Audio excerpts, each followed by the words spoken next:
일단은 결론. 미국의 기준금리는 동결됐어요. 동결. 3.75로 동결이 됐고요. 3.75. 예, 3번 연속으로 현재 동결 중입니다. 네. 이번에 보셔야 되는 의미가 뭐냐면 우리가 사실은 이게 경제 공부할 때 뭐부터 공부해야 돼요? 이런 질문 제가 많이 받거든요. 저는 항상 이거부터 얘기해요. 제일 먼저 금리를 공부하셔라. 금리부터 라고 할 공부해야 정도로 돼. 금리가 참 중요해요. 금리. 일단 금리를 놓고 금리 위에서 모든 경제적 전략 계획들이 세워진다 이렇게 보시면 돼요. 네.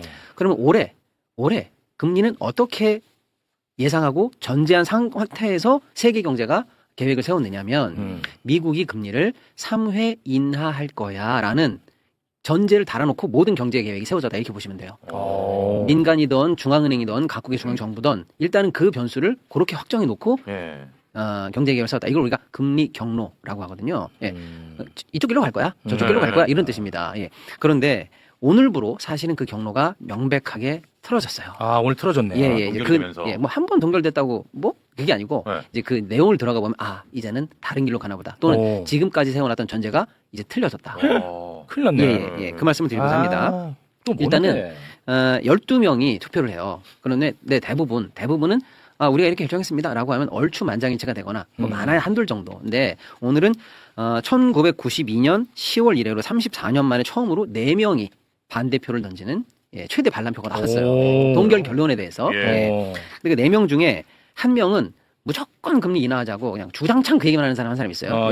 인하파. 예, 트럼프가 꽂은 사람이에요. 아. 트럼프의 꼭두각시라고 평가받기 때문에 거의 뭐 영혼이 없이 입만 열면 인하. 트럼프 예. 대통령께서 그렇게 하라고 나를 보냈지. 뭐 이런 사람이니까 이 사람은 그냥 논외로 빼요. 근데 나머지 3명이 어떤 반대표를 던졌냐라는 거는 뭐냐면 우리가 금리 이렇게 결정합니다. 이유는 뭡니다라는 성명을 쫙 내게 됩니다. 그 설명서 안에 앞으로 완화가 될 가능성이 높다라는 지금은 이제 금리가 인하될 가능성 원래 우리가 인하하기로 했었잖아요. 예. 인하될 가능성이 높다라고 해석되는 단어가 들어있거든요.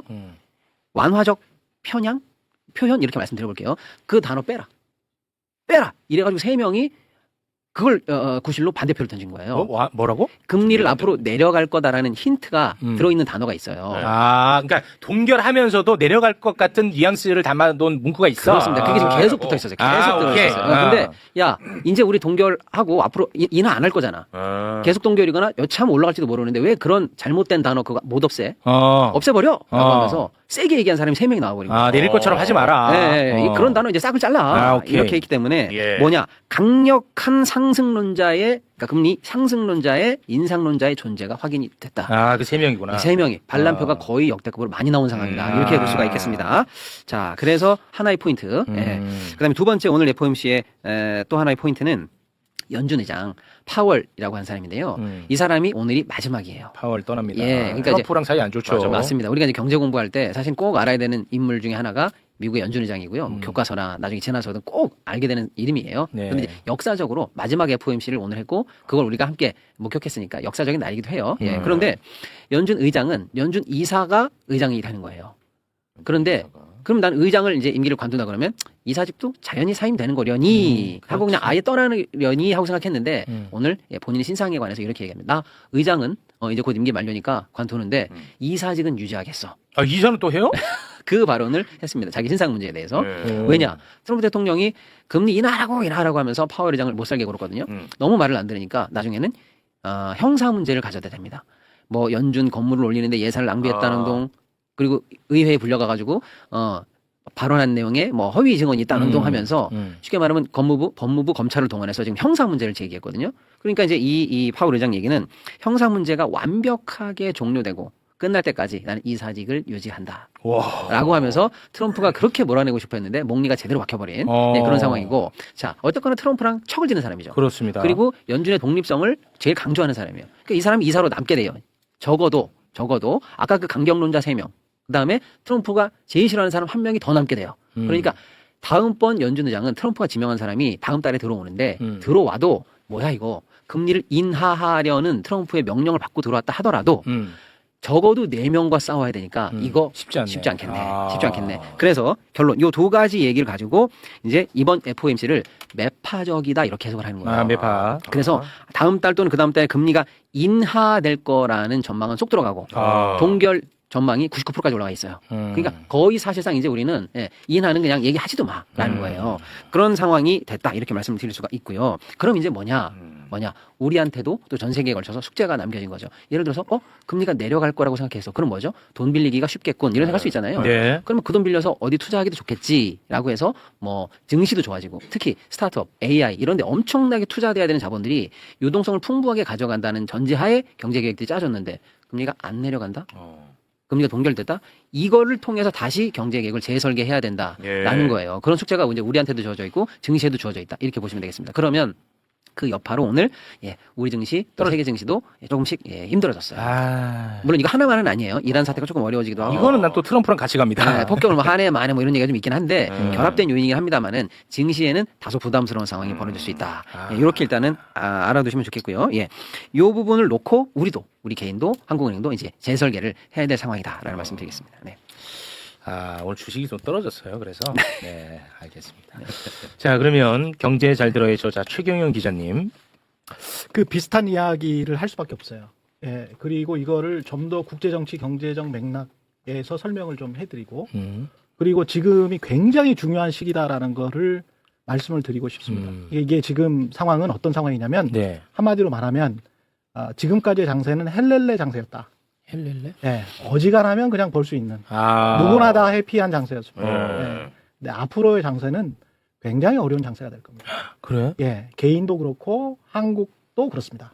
예, 그거를 차분히 설명을 해드릴게요. 앞에서 잘 설명을 해주셨지만 기름값까지 연결시켜가지고 좀 설명을 해드리겠습니다. 지금까지는 전쟁이 2개월 정도 지속이 됐는데 우리가 재고분으로 버텨왔어요. 보통 재고가 그 정도 있었습니다. 원유? 예, 원유가. 그다음에 비축유를 방출을 했잖아요. 그래서 재고분과 비축유로 버텨왔습니다. 근데 5월 달 다음 달이죠. 당장 내일인데 이게 본격적으로 정유회사도 비용이 많이 들어갑니다. 이제 공급이 진짜 딸립니다. 재고분은 바닥이 났고 비축유도 무한정으로 퍼낼 수 있는 게 아니에요. 기본적으로 비축유는 군사용이기 때문에 쓸 수가 없어. 예. 그리고 미국 같은 경우는 소금 동굴에다 저장을 하거든요. 네. 소금 동굴은 물리적으로 봤을 때 상당량의 원유가 그 안에 있어야 돼요. 40~50%가 있어야 무너지지가 않습니다. 다 파낼 수는 없어요. 거기에서 비축유가 가령 뭐 1억 배럴 있다. 근데 1억 배럴에 5천만 배럴을 그냥 다 그냥 한다. 지금 급하니까. 무너져요? 소금 동굴은 무너집니다. 그래서 상당량을 남겨놔야 소금 동굴이 무너지지가 않습니다. 그런 근데 게 있어. 트럼프는 야, 역봉쇄가 괜찮아. 계속 갈 것 같아. 이란 완전히 경제적으로 그냥 죽여버릴 수 있을 것 같아. 그러면 항복을 할 수 있어. 이란이. 그러면 내가 승리하는 거야, 진짜로. 그러면서 몇 주 또는 몇 달 동안 역봉쇄를 하겠다라는 식으로 이야기를 하잖아요. 그러니까 어제 브렌트유가 122달러까지 치솟았어요. 전쟁이 시작되고 그 꼭지점까지 거의 가버린 거예요. 예? 다시 꼭지점까지 간 겁니다. 근데 아랍에미레이트가 엊그제 증산한다고 했잖아요. 네. 근데 아랍에미레이트가 증산한다고 하면 이제 그 증산하면 유가가 하락할 수가 있거든요. 아랍에미레이트는 이제 사우디, 이란 다음으로 산유국이기 때문에 그리고 호르무즈 해협을 거치지 않는 항구가 하나 있어요. 아랍에미레이트에. 그래서 거기서 한 150만 배럴 정도 가지고 올 수 있는데 그거 가지고는 아직은 조족지열입니다. 상당 부분은 호르무즈 해협을 아랍에미레이트도 거쳐서 배가 나와야 돼요. 그렇기 때문에 아랍에미레이트의 석유 상당량도 유가 하락에 영향을 주는 건 호르무즈가 완전히 개방된 이유가 돼야 됩니다. 예? 근데 트럼프 대통령이 계속 이렇게 역봉쇄로 나가고 있잖아요. 이란은 그래? 버티기 작전 들어갔습니다. 파키스탄을 비롯해서 육로를 5개, 6개를 뚫었어요. 새로. 그래서 트럭으로 이제 생필품을 싣고 들어오고 있습니다. 예? 해상으로 안 되니까 트럭으로 들어와. 버틸 거야. 그러니까 이란이 지금 이란의 경제신문 보도에 따르면 인플레이션이 49%입니다. 이란도 몇 달 더 가면 진짜 악소리 나는 거예요. 지금도 악소리 나지만. 근데 세계 경제는 몇 달이 아니라 몇 주만 더 가잖아요. 그럼 완전 끝나? 그러면 굉장히 힘들어져요. 그럼 왜 내가 들어가니까 이 얘기를 해? 굉장히 힘들어집니다. 인플레이션 압박으로 전반적으로 이제 비용이 5월부터는 가격을 정가시킬 거예요. 제조업체들이, 정유사들이. 어쩔 수가 없는 거지. 어쩔 수가 없지. 네, 나프타, 석유화학 제품, 항공료 이미 올라갔지만 거의 모든 공산품의 가격이 상승할 수 있습니다. 계속 이렇게 가버리면 인플레이션이 더 본격화된다는 거죠. 그러면 금리를 내리지 못하고 오히려 올려야 합니다. 근데 지금 말씀하셨다시피 연준에서 오늘 회의에서 금리 동결에 반대를 한 거예요. 3명은 그 트럼프 측근인 스티브 마이러는 금리 동결이 아니라 금리 인하를 해야 한다고 반대했고 3명은 금리 인하에 뉘앙스도 넣지 말아라. 그러면서 반대를 한 거잖아요. 결국은 전쟁 전에는 금리 인하를 2번 또는 3번을 예상을 했었는데 지금은 파이낸셜 타임즈나 어지간한 경제 전문지에서 보는 올해 금리를 미국은 어떻게 할 것 같아? 동결 아니면 한 번 인상이야. 이게 더 많아요. 더 많아졌어요.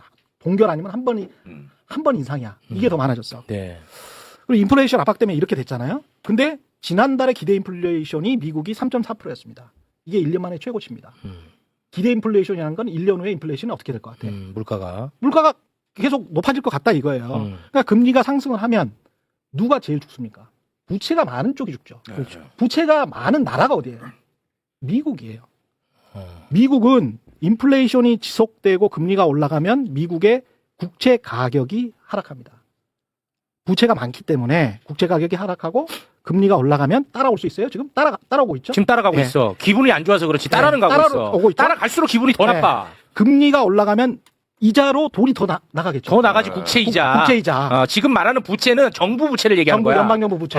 그게 보통 한 1조 달러 조금이었거든요. 네. 1조 달러면 우리 돈으로 하면 1,500조 원이잖아요. 그렇습니다. 1조 달러가 미국 국방부 예산이 1조 달러예요. 1조 달러에 이자가 나가는데 거기에서 1%포인트 금리가 만약에 올라간다? 어마어마한 거지. 엄청난 거죠. 엄청난 거야. 엄청난 거죠. 네. 감당하기가 힘들어요. 네. 게다가 미국 국채는 세계 최고의 안전 자산이에요. 그렇습니다. 무위험 자산이죠. 네. 어떤 모든 가격의 기준점이야. 기준 가격이 됩니다. 기준 가격.